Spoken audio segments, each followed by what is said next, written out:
Prends ton héritage et dégage de chez moi !» hurla la belle-mère en lançant un trousseau de clés rouillé en plein visage d'Evan. « L'entreprise et le manoir reviennent à ton frère. Et toi, tu n'as droit qu'à cette ferraille que ton père aimait tant. » Evan baissa les yeux vers les clés au sol, le bout des doigts glacé, puis releva le regard vers le garage. Là, il y avait un vieux pick-up Ford de 1975, la peinture écaillée, les pneus affaissés, recouverts d'une épaisse couche de poussière. Son demi-frère Blake s'appuya à l'entrée du manoir et éclata de rire, comme s'il regardait un spectacle.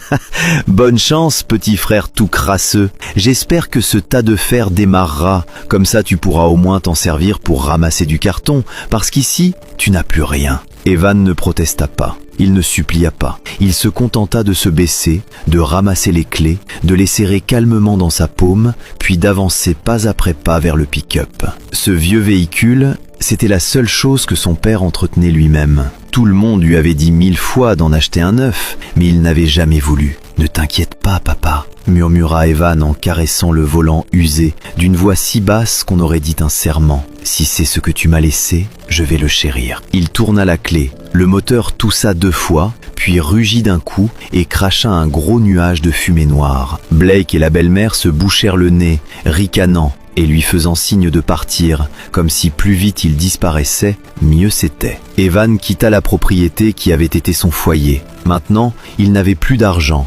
plus de maison, seulement un pick-up qui tenait à peine la route et une injustice coincée dans la gorge. 2 semaines passèrent et la vie le ponça comme du papier de verre.